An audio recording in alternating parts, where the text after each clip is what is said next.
Rabies নিয়ে সবার অনেক প্রশ্ন।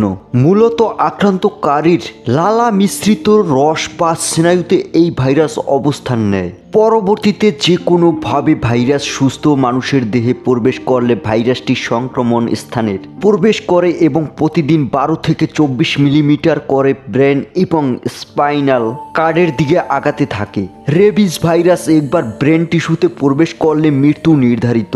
রেবিস ভাইরাস হলো যা লিসা ভাইরাস গ্রুপের অন্তর্ভুক্ত, যার কারণে রেবিস বা জলাতঙ্ক রোগ হয়। রেবিস বা জলাতঙ্ক রোগটি হলো একটি জেনেটিক রোগ। এই রোগটি প্রাণীদের মধ্যে থেকে মানুষের মধ্যে ছড়ায়। কোন কোন প্রাণী ছড়ায়? বাংলাদেশে 5টি প্রাণী ছড়িয়ে থাকে: কুকুর, বিড়াল, শিয়াল, বেজি এবং বানর। বিভ্রান্তি দূর করি, ইঁদুর বা চিকা জলাতঙ্ক রোগ ছড়ায় না। নিশ্চিন্তে থাকুন, মানুষ থেকে মানুষের ছড়ানোর ঘটনা পাওয়া যায়নি। মনে রাখবেন, আক্রান্ত প্রাণীর লালাতেই ভাইরাস থাকে এবং তা ক্ষতের স্নায়ুতে গেলেই রেবিস হওয়ার সম্ভাবনাই থাকে। মানুষ থেকে মানুষ বা গবাদি পশু থেকে মানুষের ছড়ানোর ঘটনা নেই। তবে আক্রান্ত মানুষ বা গবাদি পশু যদি কামড়িয়ে ক্ষত করে তবে ছড়াতে পারে। তাই আক্রান্ত গরুর মুখে হাত দিয়ে খাওয়াবেন না। আক্রান্ত গবাদি পশুর দুধ বা মাংস খাওয়া যাবে কি? জি, দুধ বা মাংস খাওয়া যাবে। খাবারের মাধ্যমে ছড়ানোর নজির নেই, শুধু যদি লালা ক্ষতে লাগে সেক্ষেত্রে ছড়ায়।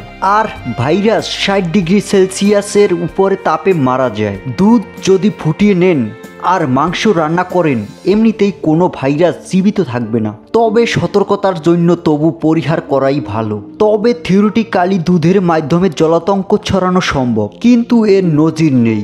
আক্রান্ত গরুর দুধ খেয়ে বাছুর আক্রান্তের নজির 2টা। মানুষের কিছু হয়নি, তাই দুধ ফুটিয়ে নেবেন। কাঁচা দুধ বেশি খেলে যদিও আক্রান্তের নজির নেই, তবু সাবধানতার জন্য আমেরিকায় ভ্যাকসিন দেওয়ার ঘটনা আছে। এক্ষেত্রে সাবধান থেকে ভ্যাকসিন দিতে পারেন। দুধ বা মাংস রান্না করে খেয়ে ফেললে ভয় নেই, নিশ্চিন্তে থাকুন। তবে জেনে শুনে না খাওয়াই ভালো। কুকুর বিড়াল কামড় দিয়েছে, টিকে নিতে হবে। যদি আঁচড় বা কামড়ে চামড়া উঠে যায়, রক্ত আসে, তার মানে স্নায়ুতে পৌঁছানো সম্ভব। তাহলে আক্রান্ত কিনা এ নিয়ে চিন্তা না করে দ্রুত টিকা দিবেন। আক্রান্ত না হলে কিছু হবে না, কিন্তু আক্রান্ত হলে সময় কিন্তু মূল্যবান। তাই সংশয় না করে দ্রুত টিকে নিতে হবে। মনে রাখবেন, আক্রান্ত হলে নিশ্চিত মৃত্যু। জলাতঙ্ক হলে পানি দেখলে ভয় পায় কেন?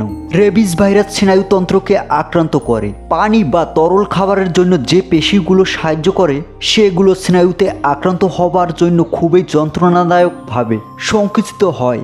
এই জন্যই তীব্র ব্যথার ভয়ে পানি দেখলেই ভয় পায়। এতে কি পেটে কুকুরের বাচ্চা আসে? না, এটা কুসংস্কার। রেবিস ভাইরাসের টিকা কোথায় পাবো? বেশিরভাগ সরকারি হাসপাতাল ও স্বাস্থ্যকেন্দ্রে রেবিস টিকার ব্যবস্থা থাকে। অনেক প্রাইভেট হাসপাতালে ও ক্লিনিকে রেবিস টিকা পাওয়া যায়। ফার্মেসি ও মেডিকেল শপেও রেবিস টিকা পাওয়া যেতে পারে। যদি আপনার পশু রেবিসে আক্রান্ত হয় তবে পশু হাসপাতাল ও পশু চিকিৎসালয় থেকে টিকা নেওয়া যেতে পারে।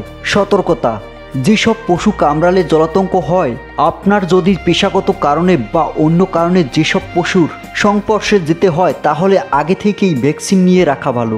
এসব পশু কামড়ালে দেরি না করে হাসপাতালে যেতে হবে। অপরিচিত জায়গা, অপরিচিত পশু থেকে দূরে থাকতে হবে। রাস্তাঘাটে কুকুরের ব্যাপারে সাবধান হতে হবে।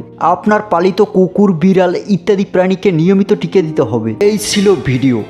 পরের ভিডিওর জন্য অপেক্ষা করুন।